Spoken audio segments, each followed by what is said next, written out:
খুন, খুনের চেষ্টা, জাল নোট, মাদক পাচার সহ মোট 48টি মামলায় অভিযুক্ত কালিয়াচকের ত্রাস আসাদুল্লাহ বিশ্বাসকে দিল্লিতে ধরে মালদায় নিয়ে এলো পুলিশ। ধৃত ওই কুখ্যাত দুষ্কৃতীকে রবিবার পেশ করা হলো মালদা জেলা আদালতে। উল্লেখ্য, মালদার কালিয়াচকের মজমপুরের ত্রাস আসাদুল্লাহ বিশ্বাস গত বৃহস্পতিবার দিল্লিতে পুলিশের জালে ধরা পড়ে। দিল্লি পুলিশের সহযোগিতা নিয়ে কালিয়াচক থানার পুলিশ তাকে গ্রেপ্তার করে। এরপর গত শুক্রবার ধৃতকে দিল্লির আদালতে পেশ করে 4 দিনের ট্রানজিট রিমান্ডে নিয়ে রবিবার তাকে মালদায় নিয়ে আসে। 19 তারিখে একটা কেস হয়েছিল যেখানে একজনকে অনেক লোক ইনজার্ড করেছিল, তারপরে ও ট্রিটমেন্টে মারা যায়। তো তারপরে একটা কেস হয়েছে কালিয়াচকে 1291/24 ডেটেড 19/8/24। তো ওখানে আমরা আগেও অ্যারেস্ট করেছি 7 জনকে, আর তারপরে একটা অ্যাকিউজ অ্যারেস্ট হয়েছে। ও কেসেই এখানে আমরা যে ট্র্যাক করে দিল্লি পুলিশকে ইনফরমেশন দিয়েছিলাম, আর আমরা যে ওখানে যে আমার অ্যাসেটস আছে, অ্যাসেটস ইউজ করে আমরা ডিটেক্ট করেছি। তারপরে কেন আমরা দিল্লি পুলিশকে অ্যাসিস্ট করার জন্য বলেছি। তারপরে দিল্লি পুলিশ অ্যারেস্ট করে ডিটেইন করেছে ওখানে। তারপরে এখান থেকে টিম গেছে আর ওখানে কোর্টে পেশ করে এখন ট্রানজিট রিমান্ডে নিয়েছে। জানেন, ওর অনেক কেস রেকর্ডস আছে, অনেক হিস্ট্রি আছে, যেখানে যার মধ্যে NDPS আছে, মার্ডার কেস আছে, অ্যাটেম্প টু মার্ডার আছে, আর FICN আছে। তো সেরকম অনেক কেস আছে, around 50 cases we know that he has some around references in around 50 cases. কালিয়াচকের ডন আসাদুল্লাহ বিশ্বাসের বিরুদ্ধে খুন, খুনের চেষ্টা, জাল নোট পাচার, মাদক পাচারের মতো 48টি পুরনো মামলা রয়েছে পুলিশের খাতায়। তবে সে জামিনে মুক্ত ছিল। তবে জামিনে মুক্ত থাকলেও তার মামলায় ঢোকার ক্ষেত্রে উচ্চ আদালতের নিষেধাজ্ঞা ছিল। কিন্তু নিষেধাজ্ঞা থাকলেও গোপনে সে কালিয়াচকের মাটিতে পা রাখে। এরপর গত 18 আগস্ট মজমপুরের বাসিন্দা অহিদুর শেখকে পিটিয়ে খুনের অভিযোগ ওঠে আসাদুল্লাহ বিশ্বাস সহ তার অনুগামীদের বিরুদ্ধে।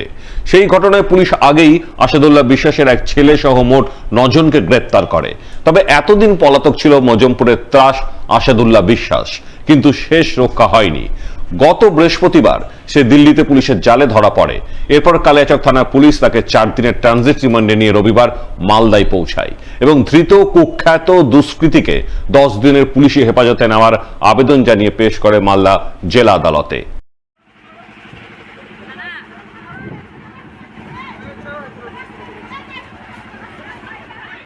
আরজিকর কাণ্ডে সিবিআইয়ের হাতে আরজিকরের প্রাক্তন অধ্যক্ষ সন্দীপ ঘোষ এবং তালা থানার ওসি গ্রেপ্তারের দিনে মালদায় চাঁচলে ফের পথে নামলেন অভয়া মঞ্চের সদস্যরা। তারা চাঁচলের রাজপথে স্লোগান ও ছবি এঁকে ধিক্কার জানালেন আরজিকরের নারকীয় ঘটনার।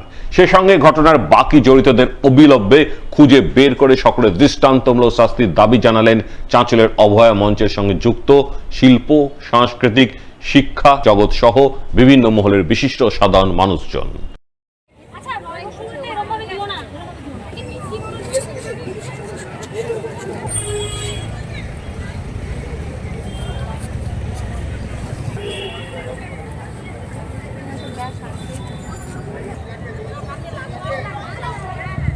আগে ছিল যে একটা তোর 1.5 মিনিট আলো দেয় তোর না সাদ্দামের আমার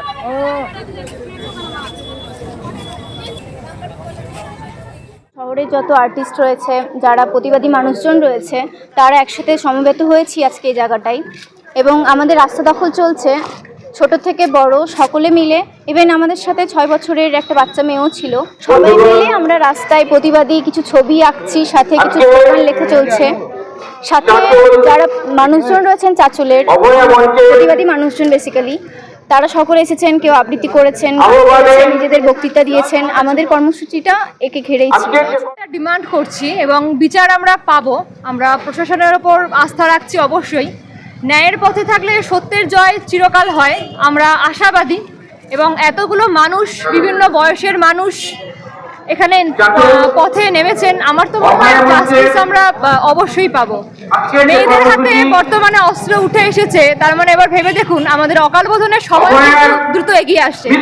বিচার হবে, শাস্তি হবে, ন্যায় আমরা অবশ্যই